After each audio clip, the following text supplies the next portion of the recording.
Gen Z has some really strange ideas about what makes them an attractive candidate to hire at a company. And almost none of it has to do with their actual qualifications or work ethic. And most of it is to do with their personality, vibes, and the amount of pop culture references they can include in a job application.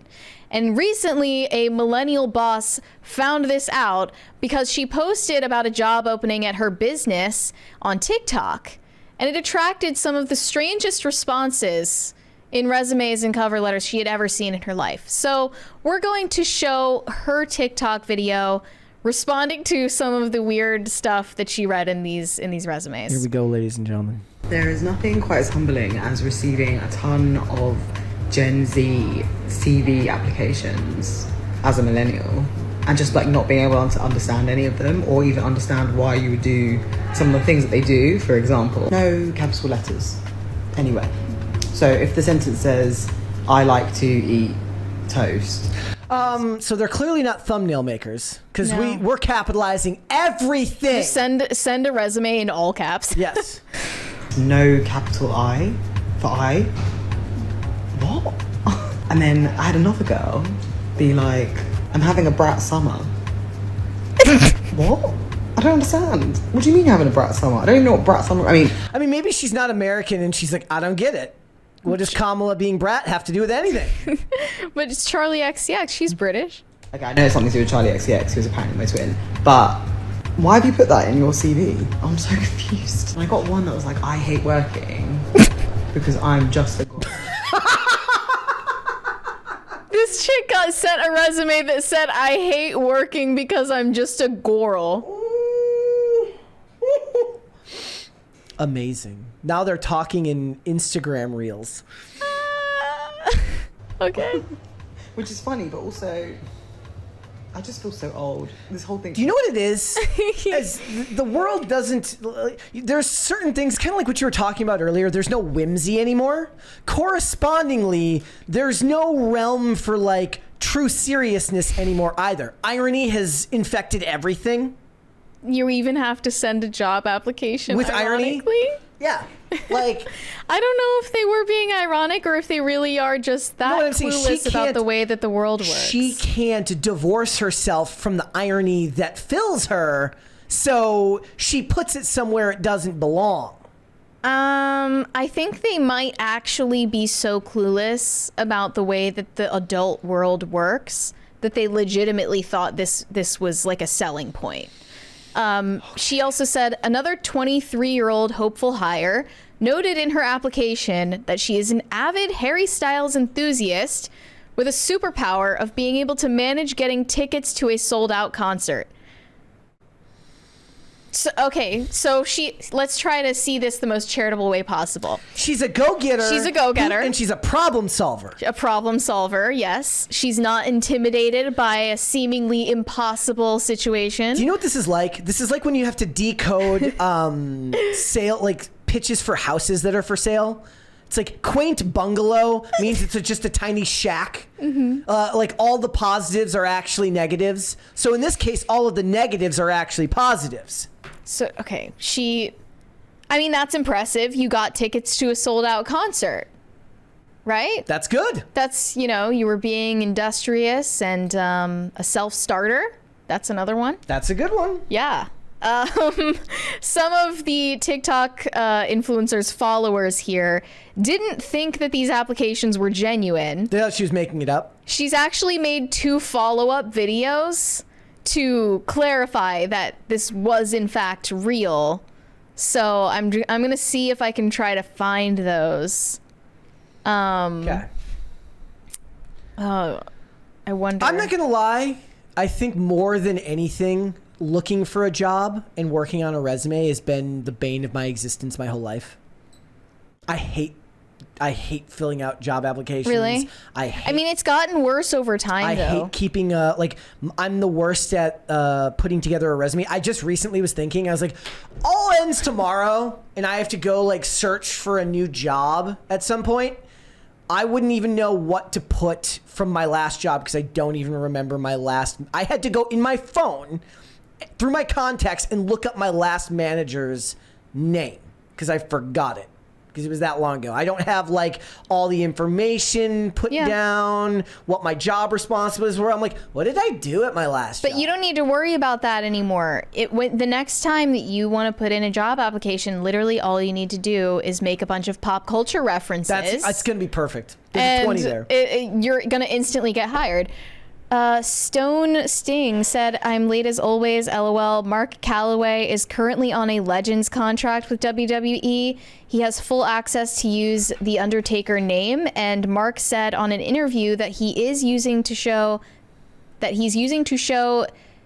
he fully retired from wrestling. So he's using his real name to he's kind of dissociating from the persona. Because he's not the Undertaker, he's just Mark Callaway now. Okay. Mean Mark Callaway. So this TikToker said, while I'm sure all these people are good vibes, this is just not the kind of thing that I want when you're going to send me CVs and cover letters. It doesn't indicate any level of seriousness or ability to do the job at hand. She said, I need some level of professionalism. Like, we don't know each other. I'm going to be using my money out of my business to pay you. So you have to convince me that that's a good idea. Okay, so stop right there. What you just hit is like, that's the nail on the head. Yeah. They don't realize, this is the same type of, it kind of correlates to the envy a lot of people feel about people who own companies. Why can't you just pay everyone more? Why can't you just do this? They don't actually process the idea that this lady that's hiring you, especially if she's the owner of the company or she's in charge of the company, they don't understand that this person is taking a risk by hiring you, that they're out of pocket if you suck at your job. Just like the same type of weird socialist, communist weirdos who think that just because you work somewhere, you deserve a say in how the company is run. No, that's bullshit. If you're not financially responsible or at putting yourself at risk to make the company better, it doesn't really concern you how the company is run outside of whether you want to do that job or not. It's within your power to say, I don't want to do it, but it's not your job to tell them what to do. Okay? They don't understand that this is a business, that this is real money, real capital. So everything is a joke. Everything is a meme. Everything is Brett Summer. Everything is Harry Styles. Why would you even expect them to be professional if they can't even understand the concept of money and free trade? Yeah, it's like every terminally online communist thinks that in the Communist Utopia, they're going to be the basket weaver. Yes, or the artist. Because it has more meaning. Yeah. And that's another thing I want to talk about. Gen Z cares more about finding purpose in their work than a paycheck. So they don't even value the money. You can't buy a house with a purpose. They don't even value the money that they're receiving from this job as much as they value, I guess, feeling like validated and affirmed for the job. Look, it makes sense with what I was saying the other week. I said I was traveling and I said every sign was some type of social justice cause to try and get you to buy their product. Why would it be any different for work? Every time we talk about stuff like this, I just get such a kick out of it because despite being Gen Z, have never had a normal office job. Yeah. I doubt I ever will, to be honest. But this just makes no sense to me. I saw a list of the challenges between Gen Z and their bosses who are older than them. Mm-hmm. They listed contrasting views on the importance of empathy.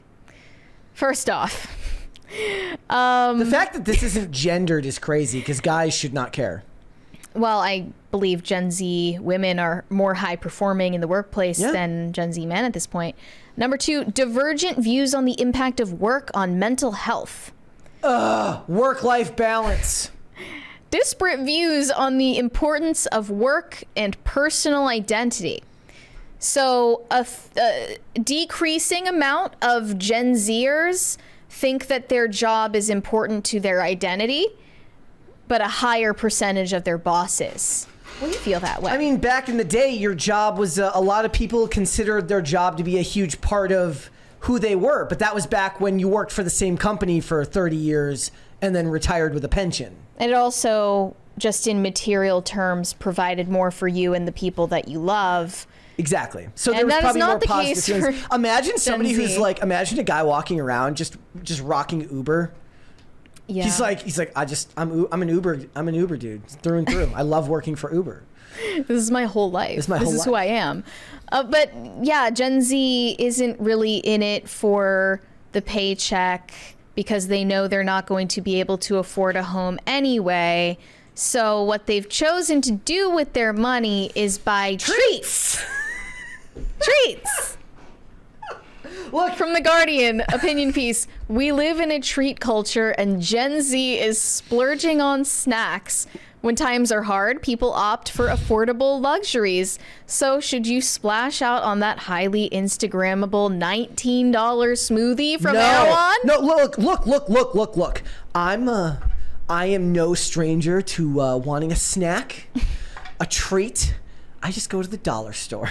There is nothing. I mean, I spend my money on some frivolous things, sure. Like I go to Starbucks, but there is nothing that could make me buy a $20 smoothie. Fuck no. Never. There's no smoothie good enough. But apparently this is what Gen Z is using their disposable income to buy instead of because there is no anything long lasting. Because there's no amount of disposable income that will ever realistically be built up enough to buy something as meaningful as a home. Right. So instead it's I'm going to buy this $20 smoothie. Right. So you can feel healthy and trendy. I don't know. This is just like Look, I think there's something there in the idea of learning to appreciate the small things. Like life is long and arduous if you can't appreciate the little things like getting something good to eat or things like that. But it says something more about the culture when there's no possibility of greater joy. So consume. I don't like this diminutive attitude that Gen Z has about itself, especially Gen Z women. This whole I'm just a girl thing, this whole ooh-woo thing, this Do you want to explain it? I like as a treat thing, or I'm sleepy, whatever, like I'm sleepy maxing, like you're acting like a baby, you know, like that's just kind of embarrassing. It's just like, I'm just a girl. I'm not capable of doing anything. I just like bed rotting and laying in my bed and drinking smoothies from Erewhon and using my BetterHelp therapist. Yeah. Like, it's just so like undignified, and this has been going on for infantilizing. One of the worst parts of being a millennial growing up in the social media age was like the people who'd be like, I don't like going out on, and I was this person. It's like, I don't like going out and partying. I stay in on Friday nights and watch movies. And it's like, and what? So what? So are you better than the people who like to go out partying? Like it's the I'm not like most girls of Friday night activities. Yeah. It's sort of like the, like, I didn't go to prom girl. Yeah. Like that type of thing. Did you go to prom? I went one year and didn't the other year. Okay. Just so I could be contrarian on both sides. Okay.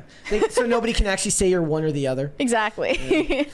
Yeah. Never fully commit. As for sleep maxing and all that stuff, that's just a response to the fact that we live in a culture now that has to turn everything into content, so it needs a name. If you're taking a sleepy girl mocktail, you're just drugging yourself. You're just drinking lean. That's okay. But you don't need to give it like a corporate HR approved name. Just say you like drinking cough syrup and Sprite. Thanks for watching. Listen to full episodes of Pop Culture Crisis on Spotify. Keep up with us on social media and make sure you subscribe and ring that bell so you never miss the show. Bye, guys.